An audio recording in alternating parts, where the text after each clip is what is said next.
नमस्कार साथियों, मेरे YouTube चैनल जहाँ बाबू पर आपका एक बार पुनः स्वागत, वंदन और अभिनंदन है। और आशा है कि आप लोग स्वस्थ और मस्त होंगे। तो साथियों, मेरे चैनल पर आज एक और महत्वपूर्ण सूचना लेकर के मैं चैनल के माध्यम से उपस्थित हूँ। और यह जो सूचना है साथियों, वह है वित्त मंत्रालय द्वारा जारी किए गए एक महत्वपूर्ण निर्देश या आदेश के संबंध में है साथियों। और यह आदेश या निर्देश इसलिए महत्वपूर्ण है साथियों, क्योंकि इसे हाल फिलहाल ही में अभी कोष लेखा द्वारा जो एक पत्र जारी किया गया है, जो समस्त संभागीय संयुक्त संचालक कोष एवं लेखा को संबोधित किया गया है। इसका सीधा तात्पर्य हम इस तरह से समझ सकते हैं साथियों कि यह जो विभाग होता है वह ट्रेजरी विभाग कहलाता है। और ट्रेजरी विभाग के ही माध्यम से हमारे समस्त प्रकार के सैलरी, मानदेय, स्वत्वों, पेंशन आदि का भुगतान किया जाता है। तो इसीलिए यह समस्त अधिकारियों और कर्मचारियों के लिए महत्वपूर्ण निर्देश है। और यह जो महत्वपूर्ण निर्देश है साथियों, वह कर्मचारियों से अधिक भुगतान की वसूली के संबंध में जारी किया गया है। तो हम इस पर विस्तृत चर्चा करेंगे कि क्या निर्देश दिए गए हैं और इसमें कौन कौन सी नियमावली और कंडिकाएँ समाहित की गई हैं, इस पर हम विस्तृत चर्चा करेंगे। पर उसके पहले यदि आप मेरी चैनल पर पहली बार विजिट कर रहे हैं या मेरे इस वीडियो को देख रहे हैं, तो प्लीज़ चैनल को लाइक, कमेंट और सब्सक्राइब करना ना भूलें। साथ ही बेल आइकन के ऑल नोटिफिकेशन के बटन को याद से ज़रूर दबाएं, ताकि चैनल के माध्यम से अपलोड की जाने वाली तमाम सूचनाएं आप तक पहुंच सकें और आप उसका लाभ प्राप्त कर सकें। यही हमारा उद्देश्य है।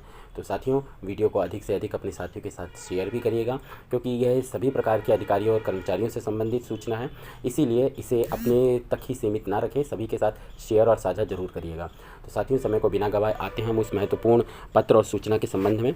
जैसा कि आप आपकी स्क्रीन पर देख पा रहे होंगे कि एक महत्वपूर्ण पत्र जो कार्यालय आयुक्त कोष एवं लेखा मध्य प्रदेश, पर्यावास भवन, पंचम तल, खंड आ, भोपाल से जारी किया गया है। और यह बहुत ही रिसेंट का पत्र है साथियों, जो 25 नवंबर 2023 को जारी किया गया है, जिसका पत्र क्रमांक है 2189, जो समस्त संभागीय संयुक्त संचालक कोष एवं लेखा मध्य प्रदेश को संबोधित किया गया है। पत्र का विषय इस प्रकार है: शासकीय सेवकों से बकाया वसूली के संबंध में। इसमें जो संदर्भ दिया गया है साथियों, वह मध्य प्रदेश शासन वित्त विभाग के ज्ञाप क्रमांक दिनांक 12/6/2020 के संदर्भ में है। और यह जो संदर्भित पत्र इसमें दर्शाया गया है साथियों, हम उस पर भी विस्तृत चर्चा करेंगे। इस पत्र के पश्चात आपकी स्क्रीन पर वह संदर्भित पत्र भी प्रदर्शित होगा, और जिसमें समस्त प्रकार के कंडिकाएं और बिंदुओं का समावेश किया गया है कि किस प्रकार से कर्मचारियों से अधिक भुगतान की वसूली करनी है।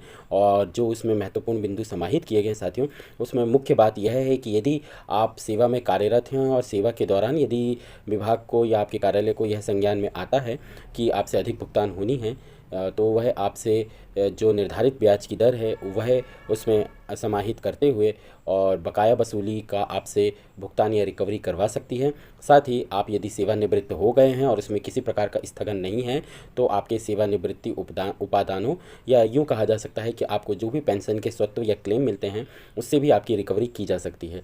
तो उन बिंदुओं का समावेश भी किया गया है, हम इस पर विस्तृत चर्चा करेंगे। पहले हम देखते हैं यह पत्र।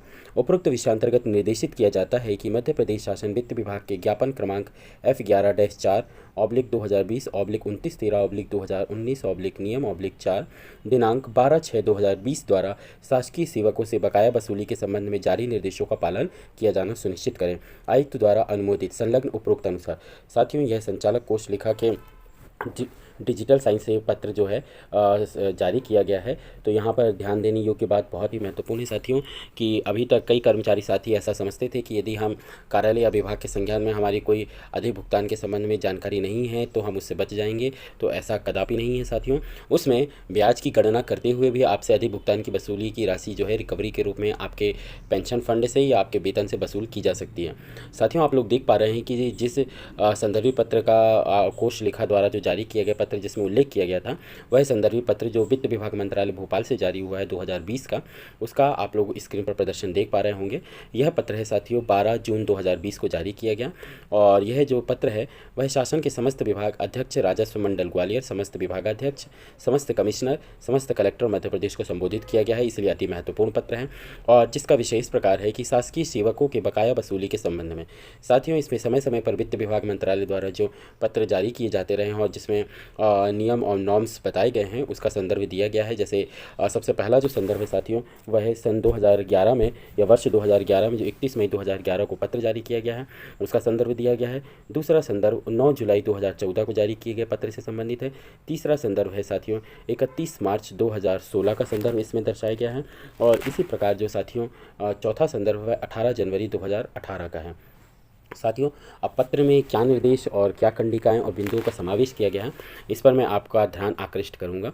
पहला जो साथियों बकाया वसूली के संबंध में जो पृष्ठभूमि बनाई गई है, उसके संबंध में आप देख पा रहे होंगे कि जो बिंदु क्रमांक 1 है और उसका 1.1 है, राज्य शासन के समक्ष में आया है कि शासकीय सेवकों को उनके सेवा काल में त्रुटिपूर्ण वेतन निर्धारण एवं वेतन वृद्धियों के आदि के परिणाम स्वरूप हुए अधिक भुगतानों की स्थिति ज्ञात हो जाने पर भी संबंधित विभागीय अधिकारियों द्वारा अधिक भुगतान के तत्समय समायोजन की कार्यवाही नहीं की जाती है। ऐसी स्थिति में न केवल शासन को आर्थिक क्षति होती है, बल्कि कई अनावश्यक बात भी उत्पन्न होते हैं। वाद से तात्पर्य है साथियों कि कई बार कर्मचारी सेवानिवृत्त हो जाने के उपरांत अथवा सेवा में रहते हुए ही माननीय न्यायालय की शरण में जाते हैं और इनके द्वारा वहाँ पर जो है कोर्ट केस लगाए जाते हैं, जिससे वाद प्रतिवाद की स्थिति निर्मित होती है और इस कारण उसका खामियाजा कभी कभी कर्मचारियों या विभाग को भी भुगतना होता है। अगले बिंदु क्रमांक 2 के 2.1 में साथियों अधिक भुगतान की वसूली के निर्धारण के संबंध में जो निर्देश हैं वह जारी किए गए हैं। 2.1 के अनुसार माननीय सर्वोच्च न्यायालय द्वारा सिविल अपील क्रमांक 11527/2014 स्टेट ऑफ पंजाब विरुद्ध रफ़ीक मसीह में पारित निर्णय दिनांक 18/12/2014 के अनुक्रम में वित्त विभाग के संदर्भित परिपत्र क्रमांक 3 व 4 के द्वारा यह निर्देश प्रसारित किए गए हैं कि शासकीय सेवकों से बकाया वसूली को क्रियान्वित किए जाने के लिए माननीय सर्वोच्च न्यायालय के ऊपर वर्णित निर्णय को विचार में लिया जाए। इसी प्रकार साथियों बिंदु क्रमांक 2.2 के अनुसार माननीय उच्चतम न्यायालय द्वारा ऊपर वर्णित याचिका में पारित निर्णय दिनांक 18/12/2014 में निम्नांकित श्रेणी की परिधि में आने वाले शासकीय सेवायुक्तों पेंशनर्स से वसूली की कार्यवाही को इस धारणा के आधार पर निषेधित किया गया है कि वेतन निर्धारण में हुई त्रुटि आदि के लिए शासकीय सेवक स्वयं उत्तरदायी नहीं है एवं सेवानिवृत्ति के समय अधिक भुगतान की वसूली से सेवानिवृत्ति उपरांत जीवन यापन में कठिनाई आ सकती है। साथियों यहाँ पर जो क्लॉज बताए गए हैं और जिसमें 1, 2, 3, 4, 5 क्लॉज का समावेश किया गया है, जिसके अनुसार पहला क्लॉज ये है कि recovery from employees belonging to class 3 and class 4 service और group C and group D service. इसी प्रकार क्लॉज 2 में रिकवरी फ्रॉम रिटायर्ड एम्प्लॉयज़ और employees who are due to retire within an year of the order of recovery. Clause 3 के अनुसार साथियों recovery from employees when the excess payment has been made for a period in excess of 5 years before the order of recovery is issued. और clause 4 के अनुसार recovery in cases where an employ has wrongfully been required to discharge duty of a higher post and has been paid accordingly, even though he should have rightfully been required to work against an inferior post. Clause 5 के अनुसार साथियों in any other case where the court arrives at the conclusion that recovery if made from the employ would be iniquitous or harsh or arbitrary to such an extent as would far outweigh the equitable balance of the employer right to recover। साथियों जो clause यहाँ पर बताए गए हैं उसके अनुसार यह बताया गया है कि किस प्रकार ग्रुप सी ग्रुप डी अर्थात क्लास 3 क्लास 4 या जो 5 उपाबंध दिए गए हैं जिसमें या तो सेवानिवृत्ति के उपरांत रिकवरी या सेवानिवृत्ति में 1 वर्ष का कम समय से बचा हो तब रिकवरी की स्थिति बनती है, या सेवानिवृत्ति में 5 वर्ष से भी कम का समय बचा हो तब से जो रिकवरी की स्थिति बनती है, तो उनके क्लॉज यहाँ पर समाहित किए गए हैं। और उसी में 2.3 जो यहाँ पर बिंदु है उसके अनुसार उपर्युक्त संबंध में माननीय सर्वोच्च न्यायालय द्वारा सिविल अपील 3500/2006 उच्च न्यायालय पंजाब एवं हरियाणा विरुद्ध जगदेव सिंह के न्यायिक प्रकरण में पैरा 3 में वर्णित सिविल अपील 11527/2014 में पारित आदेश दिनांक 18/12/2014 का उपर्युक्त पैरा 2.2 में उद्भूत स्थितियों के बिंदु 2 का निर्वचन करते हुए दिनांक 29/7/2016 को आदेश पारित किया गया है। इस आदेश का पैरा 11 एवं 12 निम्नानुसार है। पैरा 11 साथियों जिसका उल्लेख किया गया है वह इस प्रकार है कि the principle enunciated in proposition two above cannot apply to a situation such as in the present case. In the present case, the officer to whom the payment was made in the first instance was clearly placed on notice that any payment found to have been made in excess would be required to be refunded. The officer furnished N undertaking while opting for the revised पे scale he is bound by the undertaking.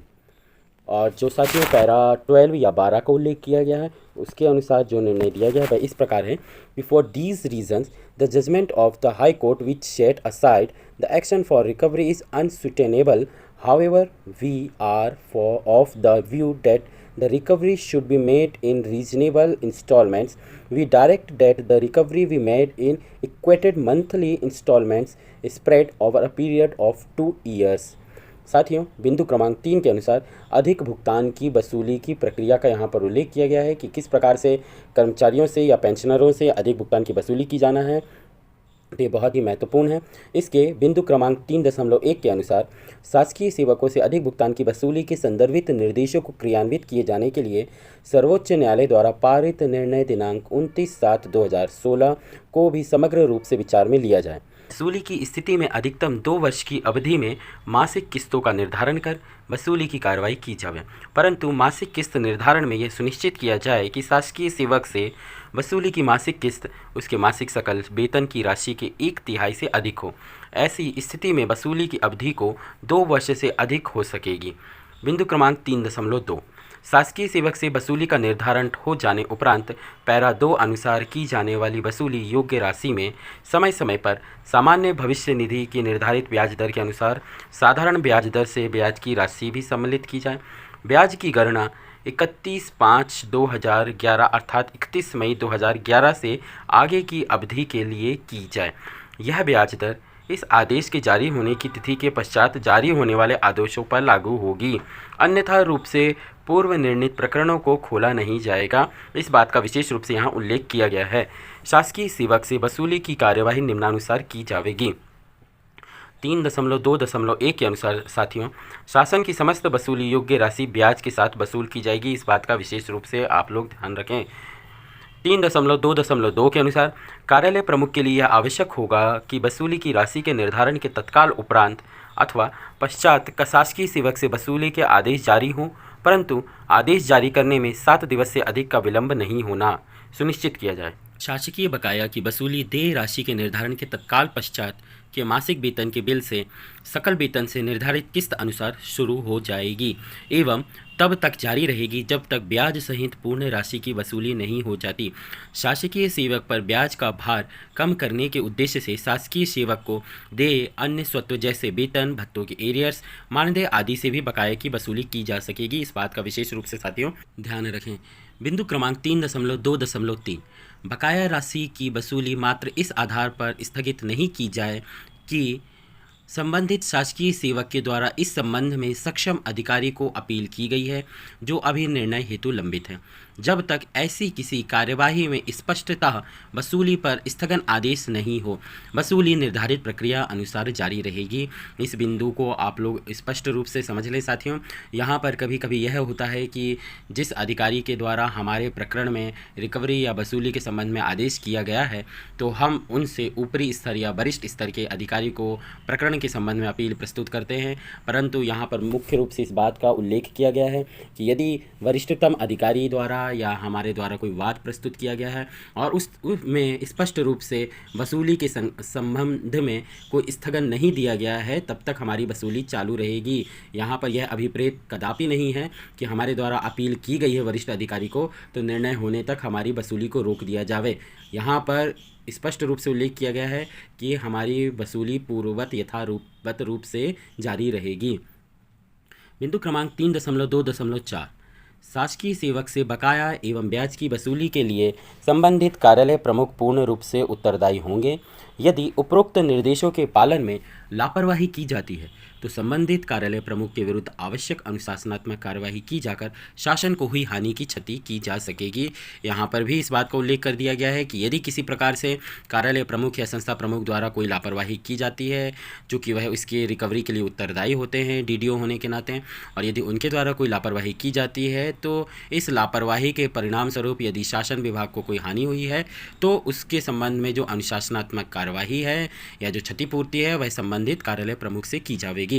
बिंदु क्रमांक 3.2.5 प्रतिनियुक्ति पर पदस्थ होने की स्थिति में संबंधित शासकीय सेवक की बकाया के लिए बाह्य नियोक्ता पूर्ण रूप से उत्तरदायी रहेंगे। ऐसे शासकीय सेवक जिनसे बकाया की वसूली हो रही है को प्रतिनियुक्ति पर पदस्थ करते समय संबंधित शासकीय सेवक के नियुक्तिकर्ता अधिकारी का दायित्व होगा कि वह इस वसूली की संपूर्ण जानकारी बाह्य नियोक्ता को दे। यहाँ पर जो डेपुटेशन पर पदस्थ कर्मचारी होते हैं तो इस बात का विशेष रूप से यहाँ ध्यान रखना आवश्यक है साथियों कि हम यदि डेपुटेशन पर पदस्थ हैं और हमारी सैलरी या हमारे वेतन मानदेय आदि का भुगतान हमारे प्रतिनियुक्ति कार्यालय संस्था द्वारा किया जा रहा है तो हमारी रिकवरी भी उसी कार्यालय द्वारा ही की जाएगी। और यदि हमारी रिकवरी पूर्व से चली आ रही है हमारे मूल विभाग से तो इस संबंध में प्रतिनियुक्ति विभाग को भी सूचित किया जाएगा। बिंदु क्रमांक 3.2.6 शासकीय सेवक द्वारा सेवा से त्यागपत्र दिया जाता है तो त्यागपत्र स्वीकृत करने के पूर्व देय बकाया राशि पूर्ण ब्याज सहित वसूल की जाएगी। शासकीय सेवक की सेवानिवृत्ति के मामले में बकाया राशि की वसूली सेवानिवृत्त लाभों से की जाएगी।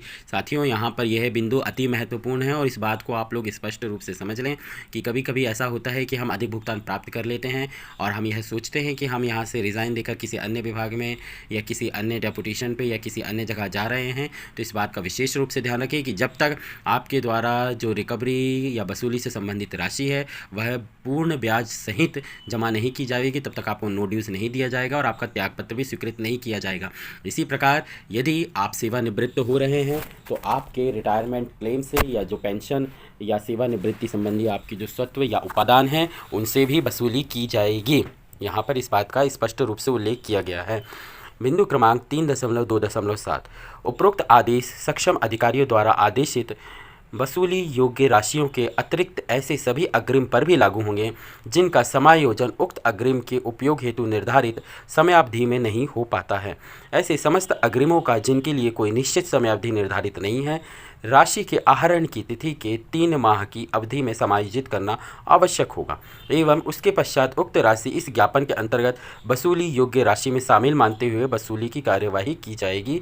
इस बात का उल्लेख यहाँ पर किया गया है। साथियों कई बार हम कुछ जैसे जो पुराने कर्मचारी हैं या कुछ ऐसे कर्मचारी होते हैं साथियों जिन्हें विशेष प्रकार का अग्रिम प्राप्त होता है या पूर्व में हमें कई प्रकार के अनाज अग्रिम त्यौहार अग्रिम आदि हमें प्रदाय किए जाते थे जो वर्तमान में कई विभागों में बंद हो चुके हैं। परंतु कई बार ऐसा होता है कि साथियों हम जो महालेखाकार है उससे संबंधित जो हमारा कटौतरा होता है हम उससे भी पार्ट फाइनल वगैरह या आंशिक विकर्षण आहरित करते हैं और यदि हम उसका समायोजन नहीं करते हैं समयावधि में तो वह भी हमारे से पूर्ण ब्याज सहित वसूला जा सकता है। इसमें यहाँ पर स्पष्ट रूप से इस बात का उल्लेख किया गया है कि अधिकतम 3 माह की अवधि समायोजन के लिए सुनिश्चित की गई है। इसके पश्चात आपसे उक्त वसूली की जा सकेगी। तो साथियों यह थी आज की एक महत्वपूर्ण चर्चा। आशा है कि आप लोगों को मेरे द्वारा दी गई जानकारी समझ में आई होगी। जानकारी यदि आपको कहीं पे कोई कन्फ्यूज़न कोई क्वेश्चन या कोई क्वेरी है तो कमेंट बॉक्स में कमेंट करके ज़रूर बताइएगा। आपके प्रश्नों का भरसक प्रयास किया जाएगा उत्तर देने का और आशा है कि आप लोगों को जानकारी अच्छी लगी होगी साथियों। और चूँकि यह समस्त अधिकारियों और कर्मचारियों से संबंधित जानकारी है साथियों इसीलिए यह हमारे लिए अति महत्वपूर्ण भी है। और साथियों वीडियो में अंत तक बने रहने के लिए आप लोगों का एक बार धन्यवाद और अगले वीडियो में फिर आप लोगों से एक महत्वपूर्ण जानकारी आदेश निर्देश के साथ मुलाकात होगी। और इस वीडियो को साथियों अधिक से अधिक लाइक कमेंट शेयर करिए, अपने साथियों के साथ अधिक से अधिक शेयर करिए। आपके जितने भी ग्रुप हैं अपने साथियों के साथ उसमें उनको शेयर करिए ताकि और उनको भी अवगत कराएं ताकि वे भी इस जानकारी से अवगत हो सकें।